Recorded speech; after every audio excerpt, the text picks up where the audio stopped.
இசையமைப்பாளரை meet பண்ண போகிறோம். இசையமைப்பாளரும் வந்து ஒரு கதாநாயகன், இயக்குனர், பாடலாசிரியர், பாடகர், இப்படி பன்முகங்கள் கொண்ட ஒருத்தர். இவரை வந்து ஆரம்பத்தில் அறிமுகப்படுத்தினது ஒரு இசையமைப்பாளராக சுந்தர்சி அவர்கள் தான்.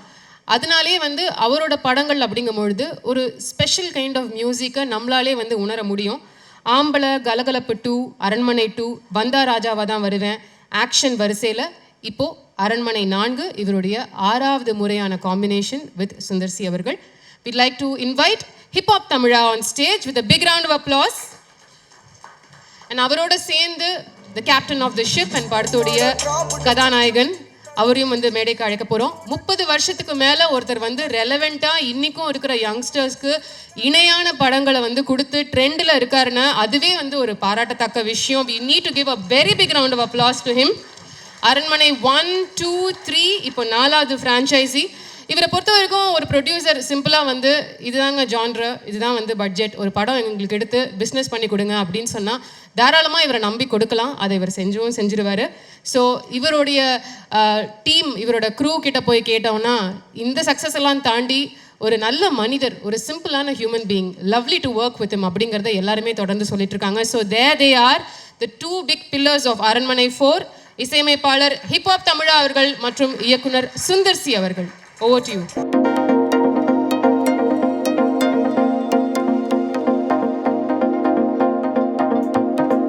பத்திரிகை நண்பர்கள் அனைவருக்கும் வணக்கம். Thank you for coming.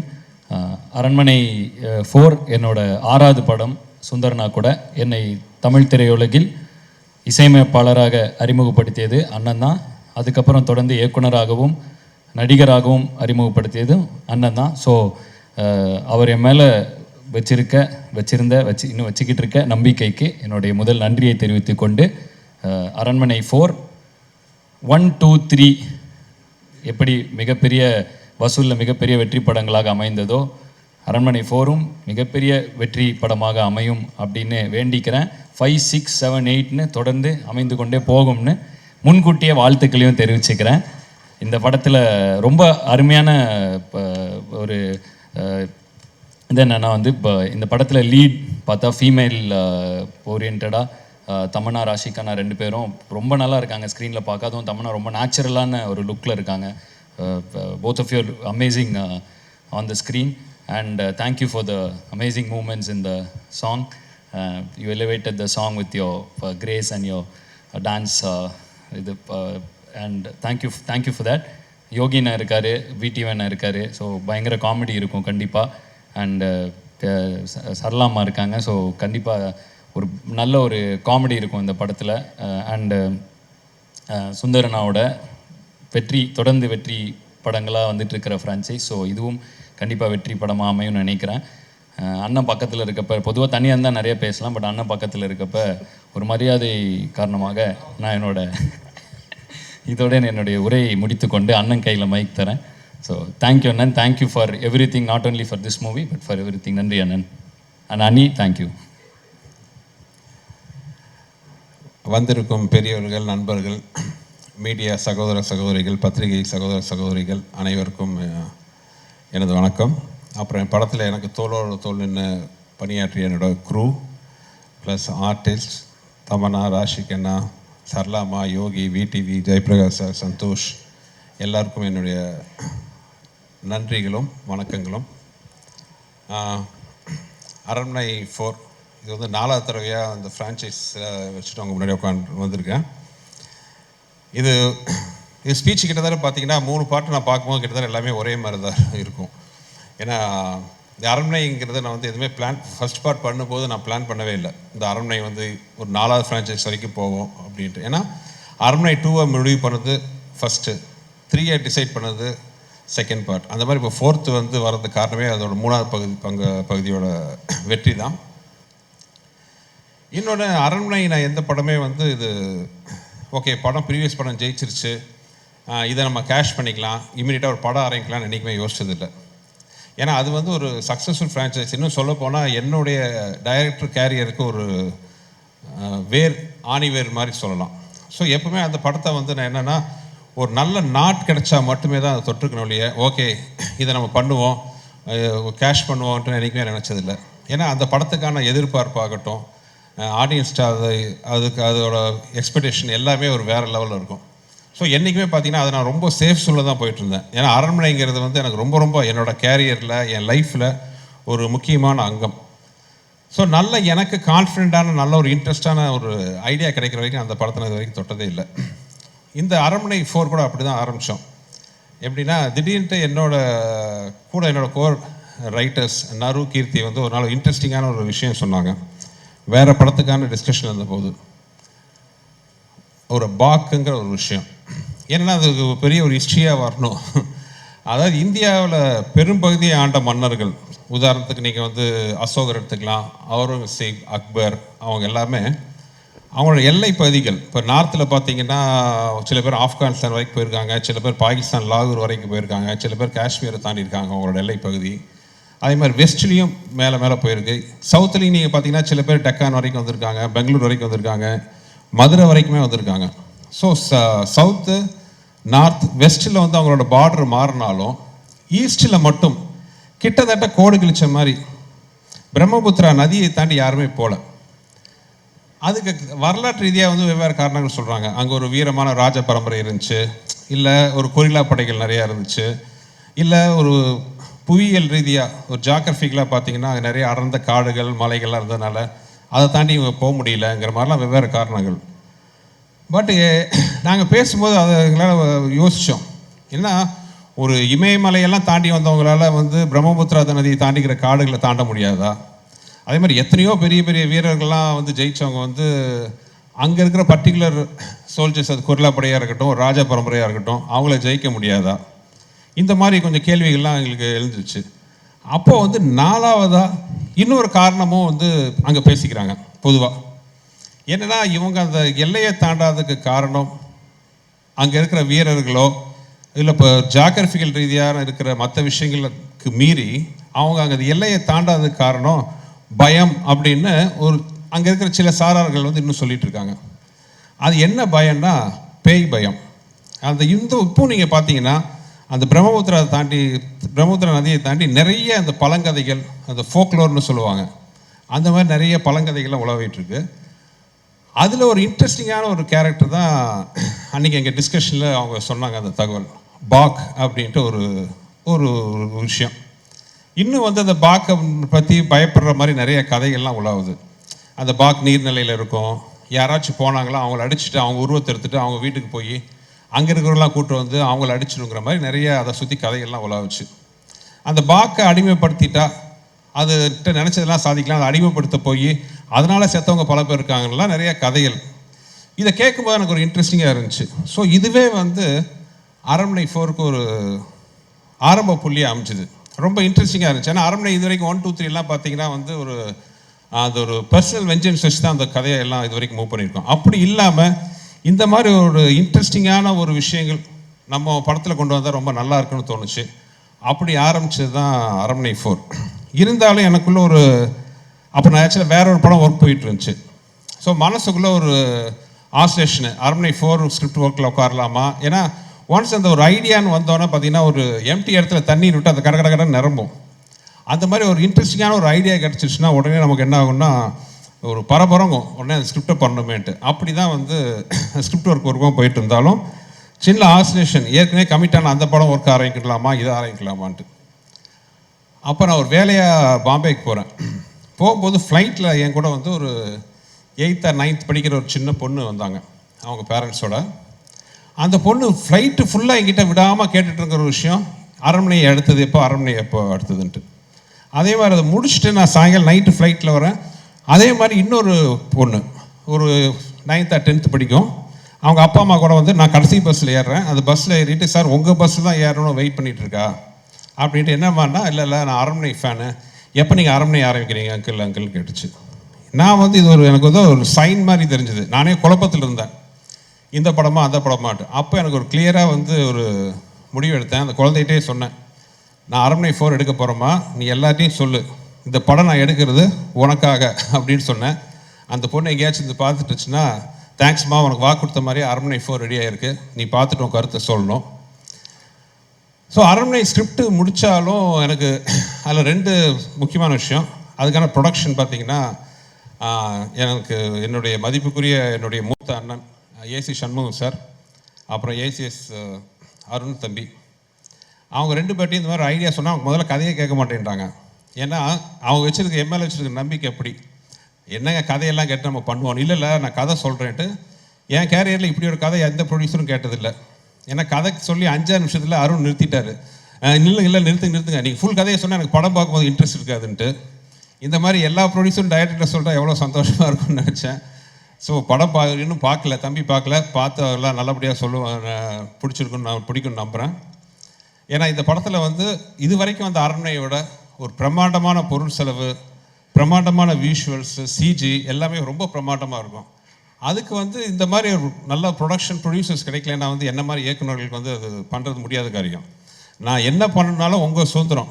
அவங்க இது வரைக்கும் இந்த நிமிஷம் வரைக்கும் இந்த ப்ரோக்ராம் ஃபங்க்ஷன் வரைக்கும் அவங்களுக்கு வந்து ஒரு விஷயம் என்கிட்ட கேட்டதில்லை. தேங்க்ஸ் தம்பி, அப்பாவுக்கும் என்னுடைய நன்றி. அப்புறம் இந்த படத்துக்கு மிகப்பெரிய பில்லராக இருந்து எனக்கு சப்போர்ட் பண்ண மதன் சார், அவர் இல்லைன்னா வந்து இந்த ஃபங்க்ஷனே இந்த அளவுக்கு இந்த மாதிரி பெருசாக நடந்திருக்காது. So thanks Madan sir. அப்புறம் ஸ்கிரிப்டை ஆரம்பித்தோம். எனக்கு இருந்த ஒரு மிகப்பெரிய பெரிய ஒரு சவால் என்னென்னா, படத்தோட முக்கியமான, ஏன்னா படம் வந்து ஃபீமேல் சென்ட்ரிக், எல்லா அரண்மனையிலையும் பார்த்தீங்கன்னா 2 ஹீரோயின் இருப்பாங்க, ஃபீமேல் ஓரியன்ட். பெரிய சவாலாக முதல்ல இருந்தது வந்து இந்த ஹீரோயின் கேரக்டரில் யார் வரப்போகிறாங்க, 2 ஹீரோயினில் ஒரு ஹீரோயின். ஏன்னா வழக்கமான ஹீரோயின் கேரக்டர் அது கிடையாது, ரொம்ப சவாலான கேரக்டர், ரொம்ப பெர்ஃபார்மன்ஸ் ஓரியன்ட். அப்புறம் அந்த கேரக்டர்கிட்ட பெரிய சவால் என்னென்னா, அந்த கேரக்டரை பார்க்கும்போது பயமும் வரணும், பரிதாபமும் வரணும். It should be scary at the same time, it should be very sentimental at the same time. அப்புறம் இன்னொரு விஷயம் என்னென்னா, அந்த கேரக்டர் குழந்தைக்கு ஒரு அம்மா. இந்த மாதிரி ஒரு விஷயத்துக்கு ஒரு சவாலான கேரக்டர் அம்மாவாக நடிக்கிறதுக்குன்னா எந்த ஹீரோயினும் வந்து கொஞ்சம் யோசிப்பாங்க.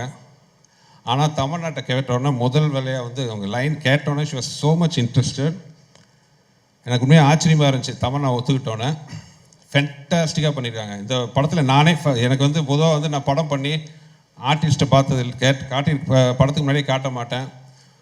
ஒரு ஆர்டிஸ்ட்டுக்கு ஃபோன் பண்ணி இந்த படத்தில் நீங்கள் நல்லா நடிச்சிருக்கீங்களோ அந்த மாதிரி இன்புட்லாம் கொடுத்ததே இல்லை. ஃபஸ்ட் டைம் நான் தமிழ்நாடு இந்த படத்தோட ஸ்டில்ஸ் அனுப்பிச்சு you shocked all of us அப்படின்ட்டு ஒரு மெசேஜ் அனுப்பிச்சேன். ஏன்னா படம் பார்த்து க்ரூவில் இருக்கிற டெக்னீஷியன்ஸ் வரைக்கும் எல்லாருமே வந்து ஆச்சரியப்பட்டது the other side of Tamannaah அப்படிங்கிறத பார்த்து. ஏன்னா ஆடியன்ஸுக்கே வந்து இந்த தமன்னா புதுசாக இருப்பாங்க. தமன்னாவை கமர்ஷியல் ஹீரோவாக பார்த்துருக்கோம், ஃபைட்டிங் ஹீரோயினாக பார்த்துருக்கோம். பட் இது வந்து ரொம்ப ஒரு சென்டிமெண்டல் எமோஷ்னல் ஹீரோயினாக பெர்ஃபார்மன்ஸ் ஓரியன்டாக பார்த்தது வந்து இந்த படம் தான். இன்னும் சொல்ல போனால் இப்போ நீங்கள் ஒரு சாங் பார்த்தீங்க, ஆக்சுவலாக வந்து அந்த சாங்கே நான் படத்துலேருந்து தூக்கலாமான்னு நான் யோசித்தேன் ஒரு செகண்டு.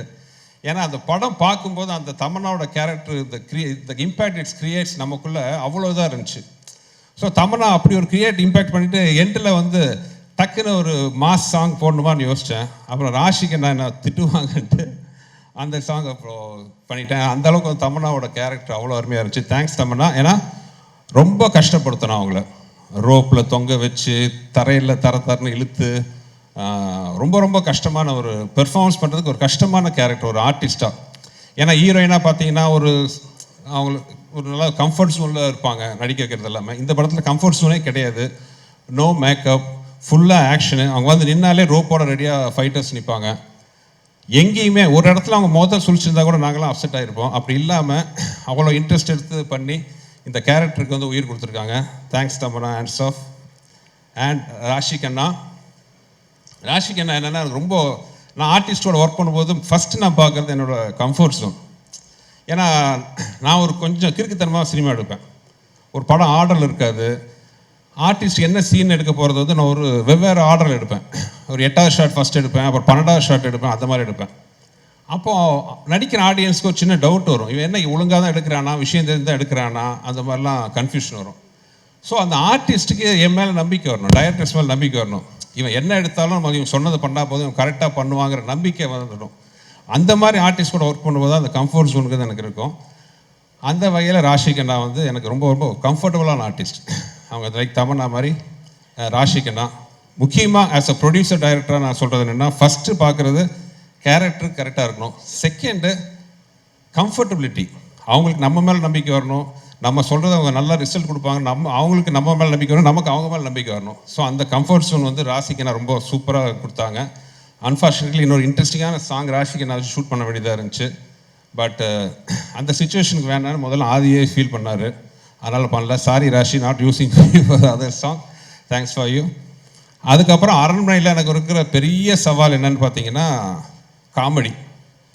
ஏன்னா அந்த காமெடி கதைக்குள்ளேயும் வரணும், கதையை தாண்டி போகக்கூடாது. அதே நேரத்தில் மற்ற படத்தில் சின்ன ஹியூமர் வந்தால் கூட ஒரு கேரக்டர்ஸ் தடுக்குனா கூட வந்து ஆடியன்ஸ் சிரிப்பாங்க.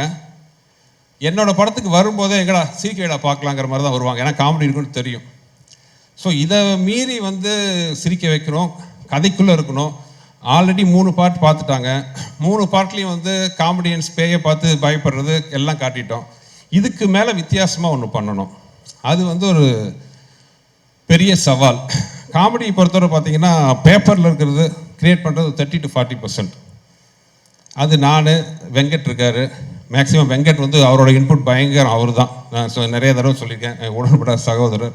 நாங்கள் பேப்பரில் ஒரு 40% தான், மீதி 60% வந்து லொக்கேஷனில் அந்த ஆர்டிஸ்ட் இன்புட்டோடு வரணும். அந்த வகையில் அருமையான டீம் பார்த்திங்கன்னா யோகி, சரளாம்மா, விடிவி, சிங்கம்புலி எல்லாருமே.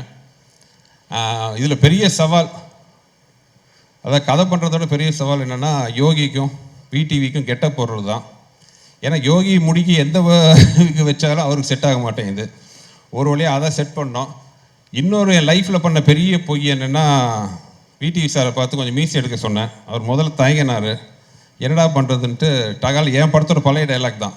வடிவேல் வந்து ஒரு படத்தில் நீங்கள் கமலஹாசன் மாதிரி இருக்கீங்க, வாழ்வை கமல் மாதிரி இருக்கீங்கன்னு சொல்லுவாங்க. அந்த மாதிரி விடிவிட்ட நான் சொன்னேன், நீங்கள் மட்டும் மீசி எடுத்துட்டா காதல் மன்னன் ஜெமினி கணேசன் மாதிரி இருப்பீங்கன்ட்டு. முதல்ல தயங்கினவர் அந்த மீசி எடுத்துகிட்டு வந்து நீங்கள் சொன்ன மாதிரியே அப்படியே தான் இருக்கேன் தலைவர், ஜெமினி கணேசன் மாதிரி தான் இருக்கேன் ஜாலியில் என்னார். ஸோ இதெல்லாம் பொறுத்துக்கிட்டு நல்லபடியாக காமெடி சூப்பராக வந்துடுது. சரளாம்மா வந்து என்ன சொல்கிறது, என் படம் எல்லாத்துலேயும் இருக்காங்க, ஜீனியஸ். தமனா சொன்ன மாதிரி வந்து தாய் குலத்தில் பெண்களில் வந்து காமெடி பண்ணுறதுக்கு வந்து ரொம்ப ரேர். இத்தனை வருஷம் வந்து சர்வை பண்ணியிருக்காங்கன்னா அவங்களோட காமெடி சென்ஸ், அந்த டைமிங். இந்த படத்தில் வந்து அவங்களோட விஷயம் ஒன்றே ஒன்று தான், கண்ணடிப்பாங்க. பட் அந்த கண்ணடிக்கிறது சாதாரண விஷயம் இல்லை, அந்த ஒரு டைமிங் அவ்வளோ சூப்பராக வந்து அதுவும் பண்ணியிருந்தாங்க. ஸோ மொத்தத்தில் வந்து அரண்மனை வந்து ரொம்ப மனசுக்கு ரொம்ப பிடிச்ச எனக்கு நிறையா வந்திருக்கு. ஒரு மிகப்பெரிய பிரம்மாண்டம், சிஜி, ஆர்ஆர் மியூசிக், சாங்கு ஆதி நல்லா பண்ணுவார், அதெல்லாம் தெரிஞ்ச விஷயம், அதை நான் ஸ்பெஷலாக சொல்ல போகிறதில்ல. பட் இந்த படத்தில் ஆர்ஆருக்கு நான் குறிப்பாக சொல்லணும். ஆதி ஜீவா 2 பேருமே பார்த்தீங்கன்னா வழக்கமாக ஆர்ஆருக்கு, இந்த ஆர்ஆர் படத்தில் ஆர்ஆர் டெம்ப்ளேட், மியூசிக் டெம்ப்ளேட்னு ஒரு விஷயம் இருக்குது. அந்த ஸ்கேரி மூமெண்ட்ஸ், ஜம்ப் ஸ்கேருக்கு வந்து அங்கே பேங்க் கொடுக்குறது, அந்த மாதிரியெல்லாம் இல்லாமல் ஒரு ஆர்ஆரில் வேறு மாதிரி அவங்க பிளான் பண்ணியிருக்காங்க. பிரமாதமாக ரிசல்ட்டாக வந்திருக்கு. ஸோ இந்த படத்தில் ஒர்க் பண்ண சந்தோஷ், ஜெயபிரகாஷ் சார் எல்லாருக்கும் தேங்க்ஸ். இன்னும் நிறையா சொல்லணும், அது வெவ்வேறு அடுத்தடுத்த கட்டத்தில் சொல்கிறேன். இந்த மாதம் ஏப்ரல் வந்து அரண்மனை ஸ்க்ரீனுக்கு வருது. ஸோ உங்களுக்கு எல்லாம் பிடிக்கும் நம்புகிறேன், எல்லாம் பார்த்து ரசித்து ஆதரவு கொடுங்க. அப்புறம் கடைசியாக சொல்லலைன்னா கோச்சிக்குவாங்க, எனக்கு பேக்ரவுண்ட் சப்போர்ட்டாக இருக்கிற என் ஒய்ஃப், அப்புறம் என் தயாரிப்பாளர் அருண் சாருக்கும் ஏசி சண்முகம் சாருக்கும் பேக்ரவுண்டாக அவங்கள என்னடிக்கும் சந்தோஷமாக வச்சுருக்கிற மகாலட்சுமி மாதிரி உட்காந்துருக்கிற லலிதா மேடம், எல்லாருக்கும் நன்றி கூறி விடைபெற்றுக் கொள்கிறேன். தேங்க்யூ.